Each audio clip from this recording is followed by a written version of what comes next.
Now, when you apply for a job these days, chances are that it's a pretty formal affair. Paperwork, interviews, shortlists, etc. But in Nigeria, things are a little different. Yeah, HR in the country is informal at best, especially when it comes to things like payroll. But the market is now growing. Our next guest is starting an industry literally from scratch. Nigerian female entrepreneur Chika Uwazie has launched TalentBase, which is available to small and medium-sized companies right across Africa. Well, the software enables users to manage their records of their employees, create employee payrolls, as well as being able to track the development of their staff with performance reports. And she's hoping TalentBase will help African firms move away from paper systems to a more automated one. Well, I'm pleased to say that Chika is with us now, as we said, Chief Executive of TalentBase. Really nice to see you. Thanks for coming in. Thank you. So do tell us in a bit more detail the problem that your software sort of resolved to a degree in Nigeria. Yes. So in Nigeria and across Africa, 90% of small, medium enterprises still use very manual processes. And when I say manual, it's paper. They're still going to the bank physically to pay their employees. They're still using Excel to do very complicated tax calculations. And so we created a simple but affordable HR solution for African SMEs.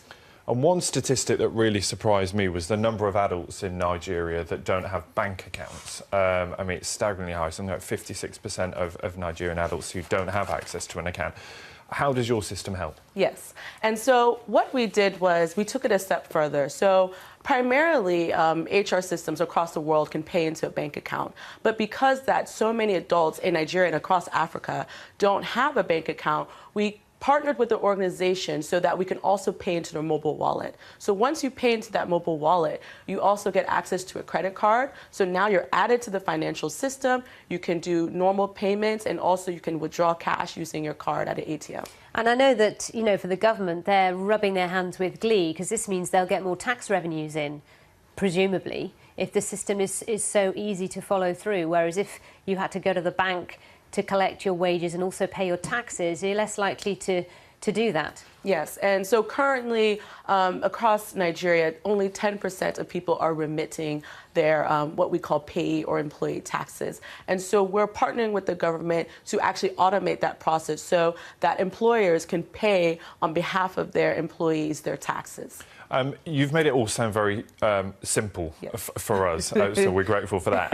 I imagine when you had conversations with banks or financiers trying to get funding to Yes. set up this organisation, as we said, you're sort of doing it from scratch. Yes. Might have been a little bit more difficult. Yes, very difficult. Because, you know, when I started this business, I thought I would just plug into a regular payment system and start doing payroll, and I didn't realize how broken the system was. So I took it upon, you know, ourselves to actually go to the banks and integrate into the bank systems. But the first few banks we went to were like, no, I don't understand this. I don't see the need for this. So it definitely took us about a year to really get the first bank on board. Now we have 4 banks on board, and that gives us access to 18 African countries. So you're, well, I was just about to ask you that, because, I mean, you're operating in Nigeria, but this could sort of be something that's used anywhere, really, in Africa, presumably. Yes, definitely. Our 2 other bank partnerships have access to 18 countries. We're looking to go into Francophone next year, and then we'll go into East Africa, starting with Kenya. Exciting. Chika, thanks for coming in. Thank we really you. appreciate it. We will keep an eye on TalentBase. Thank you.